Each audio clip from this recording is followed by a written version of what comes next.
MD cat physics नाम सुन के ही थोड़ी टेंशन होती है ना? और उसमें भी ये हाफ लाइफ के सवालात अक्सर कीमती टाइम ले जाते हैं। लेकिन क्या हो अगर मैं कहूं कि एक मुश्किल दिखने वाला सवाल सिर्फ 30 सेकंड में सॉल्व हो सकता है? चलिए आज इसको क्रैक करते हैं।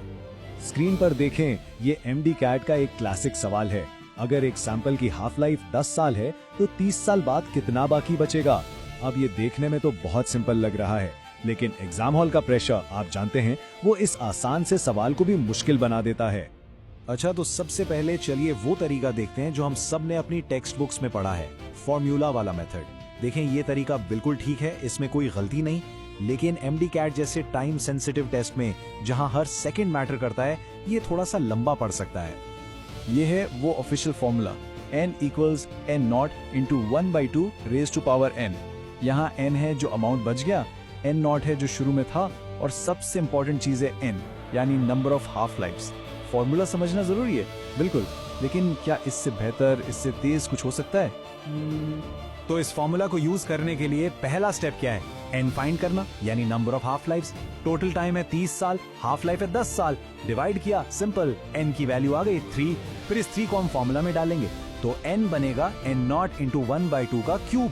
फिर इसको सॉल्व करने पर n बाय n नॉट की वैल्यू आती है 1/8। जवाब आ गया, बिल्कुल आ गया, लेकिन इसमें डिवीजन भी है, पावर की कैलकुलेशन भी है, और गलती का चांस भी रहता है। लेकिन अब आते हैं उस सुपर फास्ट तरीके पर जो आपका वक्त बचाएगा और नंबर भी। फॉर्मूले को थोड़ी देर के लिए साइड पे रख दें। इसे हम कहते हैं लॉजिकल मेथड, और ये एक रियल गेम चेंजर है। बस एक बहुत ही सिंपल सा सवाल अपने आप से पूछें, अगर एक हाफ लाइफ 10 साल की है तो 30 साल में ऐसी कितनी हाफ लाइफ्स गुजरेंगी? कॉमन सेंस है ना? बिल्कुल, 3। 30 डिवाइडेड बाय 10 सीधा सा जवाब है 3। बस इस नंबर को अपने जहन में लॉक कर लें, यही इस पूरी ट्रिक की है। तो 3 हाफ लाइफ का आखिर मतलब क्या है? यही इस पूरी ट्रिक की बुनियाद है, और इसका मतलब बहुत ही आसान है। सैंपल 3 बार आधा होगा, दैट्स इट, बस इतना सिंपल। चलें इसको माइंड में विजुअलाइज करते हैं। हम शुरू करते हैं 1 से, यानी पूरा सैंपल। पहली हाफ लाइफ यानी 10 साल के बाद ये आधा होकर रह गया 1/2। फिर अगले 10 साल यानी दूसरी हाफ लाइफ के बाद ये जो 1/2 बचा था, इसका भी आधा होकर 1/4 हो गया। और आखिर में तीसरी हाफ लाइफ के बाद वो जो 1/4 बचा था, उसका भी आधा यानी 1/8। और देखें कितनी आसानी से हम जवाब तक पहुंच गए। तो जवाब है 1/8। देखा, ना कोई n, ना कोई n नॉट, ना कोई पावर की कैलकुलेशन, सिर्फ सिंपल लॉजिक। इसमें गलती का चांस ना होने के बराबर है। लेकिन सिर्फ सही तरीका जानना काफी नहीं है। अब आते हैं सबसे जरूरी हिस्से पर।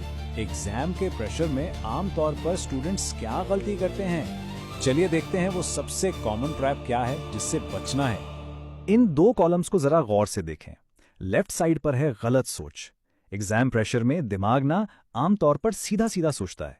स्टूडेंट्स सोचते हैं, अच्छा 10 सालों में 1/2, तो 30 सालों में, जो कि 3 गुना टाइम है, शायद 1 को 2 मल्टीप्लाई बाय 3 से कर दें तो जवाब 1/6 हो जाएगा। ये सबसे कॉमन ट्रैप है। जबकि राइट साइड पे सही लॉजिक क्या है कि ये एक्सपोनेंशियल डीके है। इसका मतलब हर हाफ लाइफ के बाद बाकी बचा हुआ अमाउंट आधा होता है, ओरिजिनल अमाउंट नहीं। और ये बात बिल्कुल सच है। एग्जाम के प्रेशर में आसान तरीन चीजें भी अजीब लगने लगती हैं और कंफ्यूज कर देती हैं। ये 1/6 वाला ट्रैप सबसे आम है और इससे हर हाल में बचना है।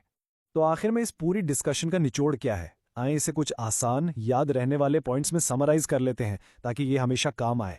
तो सबसे पहली और अहम बात, हमेशा पहले नंबर ऑफ हाफ लाइफ्स यानी n फाइंड करें। दूसरी बात, फॉर्मूला के चक्कर में पड़ने के बजाय सीधा हाविंग मेथड यानी आधा आधा आधा वाला तरीका यूज करें। तीसरी बात, जहन में बिठा लें कि ये प्रोसेस एक्सपोनेंशियल है, लीनियर नहीं। और आखिरी और सबसे जरूरी बात, उस कॉमन डिवीजन ट्रैप से हमेशा दूर रहना है। ये पॉइंट्स आपको इस जैसे तमाम सवालों में हेल्प करेंगे। तो इस पूरी वजाहत के बाद अब बताएं, क्या अब भी हाफ लाइफ के सवाल से डर लगेगा? बिल्कुल नहीं। अब आपके पास स्पीड भी है और एक्यूरेसी भी। Good luck for your MD cat.